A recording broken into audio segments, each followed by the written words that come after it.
ناظرین کیسے ہیں آپ دیکھتے ہیں جی سومن ویلاگ اور میں ہوں جی سومان۔ شروع کرتے ہیں آج کا ویلاگ، اور آج کا ویلاگ کا عنوان تو میں اس کو کوئی نہیں دے رہا، آپ اس کو خود ہی دیکھ لیجیے گا۔ بہرحال پہلے تو پاکستانی قوم کو مبارک ہو، مبارک اس چیز کی بھائی عید کی تو گزر گئی، رمضان کا مہینہ تھا ماشاء اللہ اچھا گزر گیا، اللہ تعالیٰ سب کی عبادات کو قبول منظور فرمائے۔ تو اس رمضان میں پاکستان کی سیاسی اس میں تاریخ میں یا سیاست میں ایک بڑا اہم واقعہ ہوا۔ اس رمضان کی شروعات تھی تو جو ہے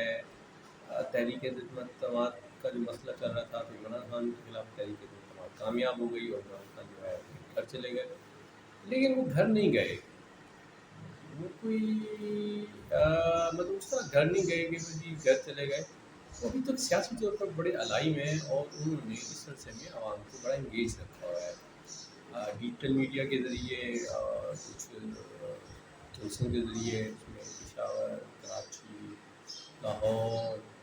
ٹھیک ہے، پھر اس کے بعد اب انہوں نے ایک بڑا لمبا پلان بنایا ہے۔ تو جو میری مبارکباد پاکستانی قوم کے حوالے سے ہے کہ پاکستانی سیاست میں ایک اور فیکٹر کا اضافہ ہو گیا ہے، یا ایک اور اسٹیک ہولڈر کا اضافہ ہو گیا ہے۔ خان صاحب کی اگرچہ سیاست میں کوئی نووارد نہیں ہے، کوئی جمعہ 8 دن نہیں ہوئے، ان کی پارٹی راتوں رات نہیں بنی، وہ تو ویسے 22 سال کی تاریخ تو رکھتی ہے، لیکن اس 22 سالوں میں انہوں نے بھی نشیب و فراز نہیں دیکھی۔ 22 سال کی جدوجہد ہے ان کی، اس میں وہ کافی اکیلے بھی نہیں ہیں، مطلب اکیلے اسمبلی کا حصہ بھی نہیں ہے۔ 2013 کے بعد انہوں نے کوئی سائزیبل مطلب سیاست رہی، جب انہوں نے مطلب قومی اسمبلی میں کوئی کنسسٹنسی تھی 2018 میں، اور اس قابل ہوئے کہ حکومت بنائی، 2022 میں انہیں گھر بھیج دیا گیا۔ تو اس سارے عرصے میں ایک تاثر یہ تھا کہ وہ کوئی کنگس پارٹی اور تحریک انصاف میں جو ہے پاکستانی تحریک انصاف میں الیکٹیبل جو ہے بنائے گئے تھے دوسری پارٹیوں سے، تو یہی الیکٹیبل جو ہے ان کی حکومت کا زوال بھی بنے کہ جب یہی الیکٹیبل اس دباؤ میں کہ جی کیونکہ حکومت کی جو ہے حدود اچھی نہیں ہے، یا حکومت مہنگائی کو کنٹرول نہیں کر رہی، یا حکومت ڈلیور نہیں کر رہی، یا حکومت جو ہے وہ جس کام کے لیے آئی تھی وہ کام نہیں کر پا رہی، تو وہی الیکٹیبل تھے جو بے چین تھے اور جو پانسا پلٹنے کے لیے تیار تھے، اور انہوں نے بھی پانسا پلٹ بھی دیا۔ تو اگرچہ تحریک کے عدم اعتماد میں پی ٹی آئی کے محرفین نے ووٹ تو نہیں دیا، لیکن بہرحال وہ دکان کا مال تھا جس کو دکھا کر اپوزیشن اتحادی پارٹیوں کے ساتھ ملانے میں کامیاب ہوئی۔ خان صاحب اس کے بعد سے اس عدم اعتماد کے دوران سے اور اس کے بعد سے ایک بیانیہ سیل کریں، اور وہ بیانیہ سیل ہو گیا ہے کہ جو ہے یہ حکومت جو ہے یہ کسی رجیم چینج کے نتیجے میں مطلب عدم اعتماد کامیاب ہوئی، اور یہ جو نئی حکومت آئی یہ رجیم چینج کی وجہ سے آئی، اور اس پہ ایک سوشل میڈیا پہ ایک ٹرینڈ امپورٹنٹ حکومت نامنظور بھی بڑے دنوں تک چلا۔ تو خان صاحب کے بارے میں ایک عمومی رائے اپوزیشن کی بھی یہ تھی، پاکستان میں کچھ تجزیہ نگار جو کہ خان صاحب کی مدد سے ذہنی اور فکری اختلاف رکھتے تھے، وہ سمجھتے تھے کہ یہ اسٹیبلشمنٹ کی پروردہ ہیں اور اسٹیبلشمنٹ کی سپورٹ سے ہیں۔ پھر یہ تاثر بھی ابھرا کہ جب اسٹیبلشمنٹ نیوٹرل ہو گئی تو خان صاحب کی حکومت کچھ دنوں کی مہمان رہی اور حکومت ختم ہو گئی۔ تو خان صاحب نے اب اپنی قبولیت کا ایک نیا لیول جو ہے وہ ڈیولپ کر لیا ہے۔ اب بظاہر تو خان صاحب پہ کوئی سپورٹ نہیں ہے، خان صاحب کے ناقدین بھی اس بات کا اظہار کر رہے ہیں کہ خان صاحب اکیلے ہیں، اور اس حوالے سے ان کی رائے یہ بھی ہے کہ یہ ایک بحث وقتی بات ہو سکتا ہے، یہ دیر کا افیکٹ نہیں ہے۔ لیکن اقتدار سے باہر آنے کے تقریباً 1 مہینے کے باوجود خان صاحب جو ہے اپنی پاپولیرٹی کو مینٹین کیے جا رہے ہیں، اور بادی النظر میں یہ لگتا ہے کہ وہ پاکستانی سیاست میں ایک تیسرے اسٹیک ہولڈر کے طور پر آمنے سامنے آ چکی ہے۔ اگر ہم پاکستان کی سیاسی تاریخ کا تھوڑا سا جائزہ لیں، میں اس جائزے کو مطلب 71 کے بعد ہی رکھتا ہوں، جب ایسٹ پاکستان اور ویسٹ پاکستان تھے، اور ایسٹ پاکستان جب پاکستان سے علیحدہ ہو گیا اور بنگلہ دیش بن گیا، تو اس وقت کی اس سے بیشتر جو پاپولر پارٹیاں تھیں اس میں عوامی لیگ تھی اور پاکستان پیپلز پارٹی تھی۔ عوامی لیگ جو ہے وہ بنگلہ دیش میں چلی گئی، تو پاکستان میں جو پاپولر پارٹی تھی وہ پیپلز پارٹی تھی۔ پیپلز پارٹی کا سلسلہ جو ہے وہ 1977 میں جو ہے ایک الیکشن کے بعد جو ایک کنفلکٹ ڈیولپ ہوا تھا، جس میں پاکستان پیپلز پارٹی اور جو ہے ایک اتحاد تھا جس میں 9 ستارے تھے۔ اس وقت کا جو انتخابی نشان تھا پیپلز پارٹی کا، وہ تلوار تھا، اور جو تھا جی الائنس تھا، اس کا الائنس کا مجھے نام نہیں آیا، لیکن اسلامی اتحاد تھا، اس میں 9 پارٹیاں تھیں، تو اس کا انتخابی نشان حل تھا۔ تو ان کے اس دور میں جو الیکشن ہوئے اس پہ ان دونوں الائنس اور پیپلز پارٹی کے دوران کنفلکٹ رہا، اور پیپلز پارٹی الیکشن جیت گئی تھی، تو وہ الائنس ایکسیپٹ نہیں کر رہا تھا، تو اس کے نتیجے میں جو سیاسی ماردھار ہوئی، اس کے نتیجے میں مارشل لا لگ گیا تھا۔ پھر اس کے بعد پرتگالی حکومت کو پھانسی بھی دے دی گئی تھی۔ تو مطلب یہ ایک بڑا فیکٹر تھا، اور اس فیکٹر پیپلز پارٹی اس دور کی بڑی پاپولر پارٹی تھی۔ تو اس پھر 77 سے لے کے 85 تک کا جو مارشل لا رجیم تھا، اس عرصے میں پیپلز پارٹی کو چبانے کی بہت کوشش کی گئی۔ پیپلز پارٹی سے جو مسلم لوگ تھے انہیں قید بندی کا سامنا کرنا پڑا، اور پھر ایک MRD کی تحریک چلی تھی، اس کے نتیجے میں لوگوں نے کافی اسٹرگل کی۔ بہرحال 85 میں الیکشن ہوئے، اس الیکشن کے نتیجے میں ایک جو ہے غیر جماعتی الیکشن تھے، اس غیر جماعتی الیکشن کی بنیاد پہ جو اسمبلی وجود میں آئی، اس میں ایک مسلم لیگ کا وجود قائم میں آیا۔ پھر 1988 میں پھر وہ حکومت بھی برخاست کر دی گئی، پھر محمد نواز شریف آ گئے، انہوں نے اس مسلم لیگ کی جو ہے دعوت سنبھالی اور پیپلز پارٹی کا مقابلہ کیا۔ 1988 میں پیپلز پارٹی بل بھی واپس آ چکی تھی، اور وہ الیکشن جیت گئی اور پرائم منسٹر بن گئی۔ 1990 میں ان کی حکومت کو برخاست کر دیا گیا، اور پھر مسلم لیگ اور کچھ پارٹیوں کے ساتھ ایک اسلامی جمہوری اتحاد بنایا گیا۔ اس اتحاد کے نتیجے میں وہ اتحاد جیت گیا، اور 1990 سے 92 کے دورانیے میں ایک حکومت بنی جس میں میاں محمد نواز شریف آئے۔ پھر بعد میں مطلب مسلم لیگ نون اس نواز کے طور پہ ایک پارٹی اسٹیبلش رہی، اور 1999 تک یہ ایک میوزیکل چیئر کا سلسلہ رہا، جس میں پیپلز پارٹی اور مسلم لیگ نواز تھی۔ پھر 1999 میں جنرل مشرف نے مسلم لیگ نون کی حکومت کو برخاست کیا، اور پھر میاں صاحب بھی جلا وطن ہو گئے۔ پھر ایک 2003 میں الیکشن ہوئے، اس میں ایک نئی پارٹی کی بنیاد پڑی، وہ بھی مسلم لیگ تھی، اس میں مسلم لیگ نون کے جو فیکشن سے ان کو ملا کر ایک حکومت بنائی گئی۔ 2008 کے الیکشن میں وہ والی مسلم لیگ جو ہے وہ آگے نہ چل پائی، پاکستان پیپلز پارٹی نے اکثریت حاصل کی، پاکستان پیپلز پارٹی حکومت بنائی۔ 2013 میں پھر مسلم لیگ نون جو ہے وہ پاپولر سیاست میں آئی، اور میاں محمد نواز شریف پھر اس ملک کے تیسری دفعہ پرائم منسٹر بن گئے۔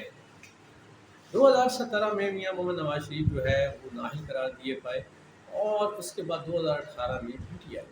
اچھا 2013 میں PTI جو ہے وہ کوئی 35 سیٹیں لے آئی، اور 2018 میں PTI کے پاس کوئی 155 سیٹیں ہیں۔ تو اس سارے عرصے میں مطلب اگر ہم دیکھیں تو کنگز پارٹی کے طور پہ چودھری شجاعت کی مسلم لیگ کاف مسلم لیگ قائد اعظم جو تھی وہ تھی، لیکن وہ اب وہ ایک تانگے کی پارٹی کے طور پر ہے۔ تو یعنی اس کا مطلب یہ ہے کہ مطلب وہ کنگز پارٹی تھی، یعنی اس کی جب تک سرپرستی تھی اس کے بعد وہ نہ رہی۔ تو PTI کے بارے میں بہرحال یہ تاثر تھا کہ PTI بھی اسی طرح کا فیکٹر ہے، اور اب PTI کو جب برخاست